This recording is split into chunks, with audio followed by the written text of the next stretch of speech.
So why is this election so close? Well, I know something about close elections, so let me offer you my opinion. I believe this election is close today mainly because the forces of the status quo are desperately afraid of the change Barack Obama represents. There is no better example than the climate crisis. As I have said throughout this land for many years, we're borrowing money from China to buy oil from the Persian Gulf to burn it in ways that destroy the future of human civilization. Every bit of that has to change.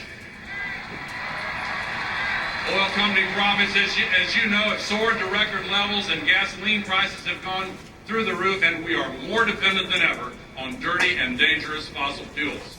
Many scientists predict shockingly that the entire North Polar ice cap may be completely gone during summer months during the first term of the next president.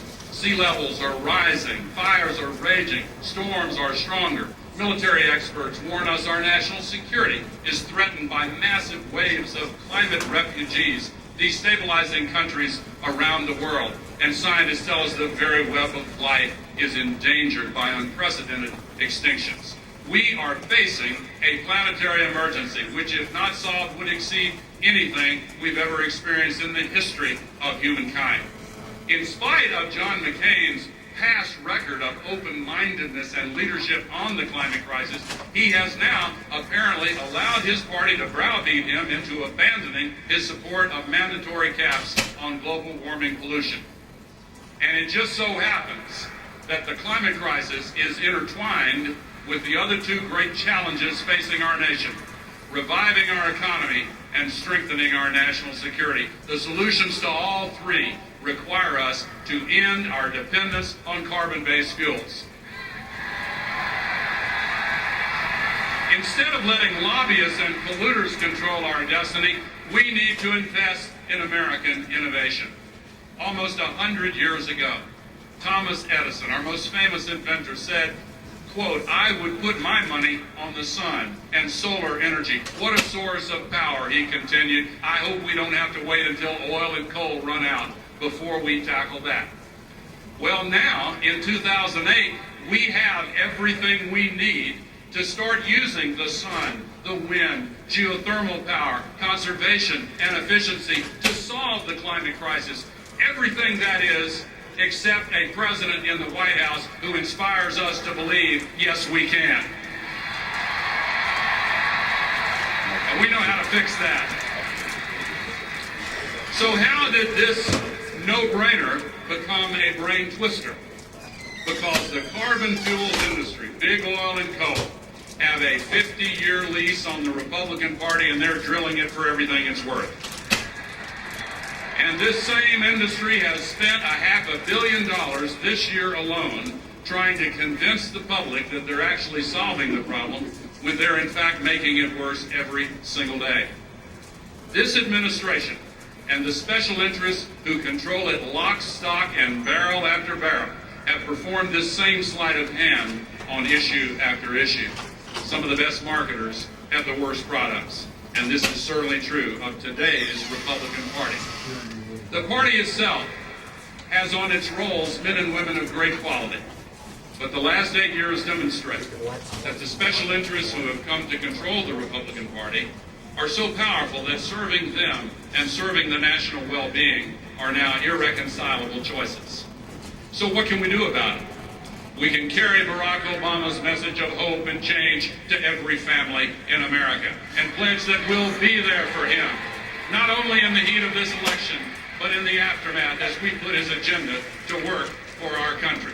We can tell Republicans and independents, as well as Democrats, exactly why our nation so badly needs a change from the approach of Bush, Cheney, and McCain.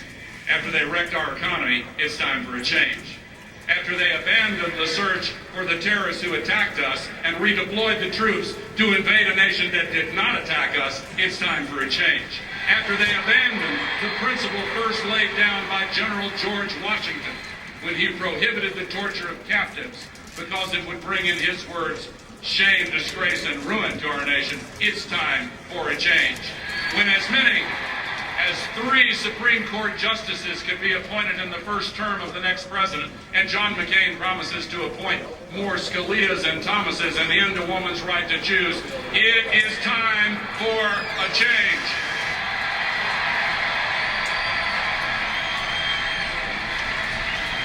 Many people have been waiting for some sign that our country is ready for such a change. How will we know when it's beginning to take hold? I think we might recognize it as a sign of such change if we saw millions of young people getting involved for the first time in the political process. This election is actually not close at all among younger voters.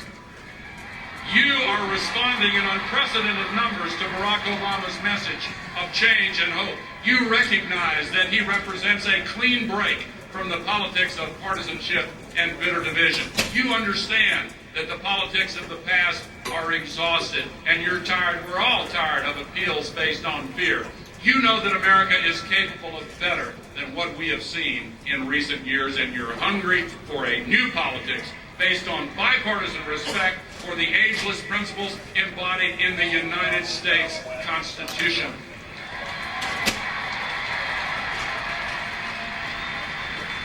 There are times in the history of our nation when our very way of life depends upon awakening to the challenge of a present danger, shaking off complacency, and rising clear-eyed and alert to the necessity of embracing change.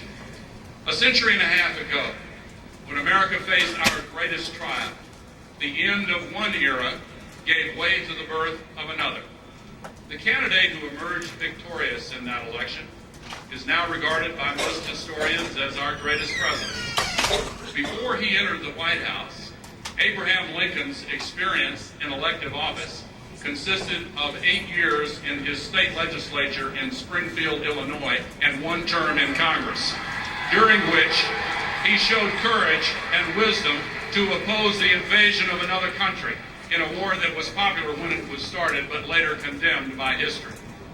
The experience that Lincoln's supporters valued most in that race was his powerful ability to inspire hope in the future at a time of impasse. He was known chiefly as a clear thinker and a great orator with a passion for justice and a determination to heal the deep divisions of our land. He insisted on reaching past partisan and regional divides to exalt our common humanity. In 2008, once again, we find ourselves at the end of an era with a mandate from history to launch another new beginning. And once again, we have a candidate whose experience perfectly matches an extraordinary moment of transition.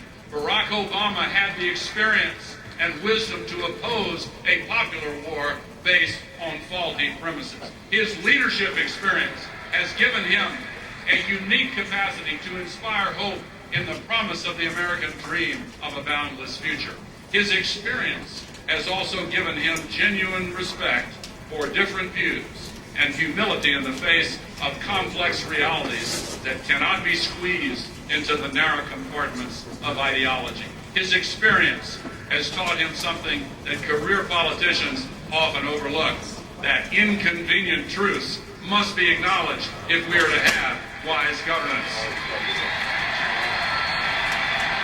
And the extraordinary strength of his personal character and that of his wonderful wife, Michelle, who gave such a magnificent address and will be such a wonderful First Lady for our country.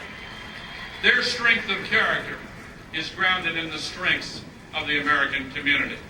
Barack Obama's vision and his voice represent the best of America. His life experience embodies the essence of our motto, E pluribus unum, out of many, one. That is the linking identity at the other end of all the hyphens that pervade our modern political culture. It is that common American identity which Barack Obama exemplifies heart and soul, that enables us as Americans to speak with moral authority to all of the peoples of the world, to inspire hope that we as human beings can transcend our limitations to redeem the promise of human freedom. Late this evening, our convention will end with a benediction As we bow in reverence, remember the words of the old proverb, when you pray, move your feet. And then let us leave here tonight and take that message of hope from Denver to every corner of our land and do everything we can to serve our nation, our world, and our children and their future by electing Barack Obama President of the United States of America.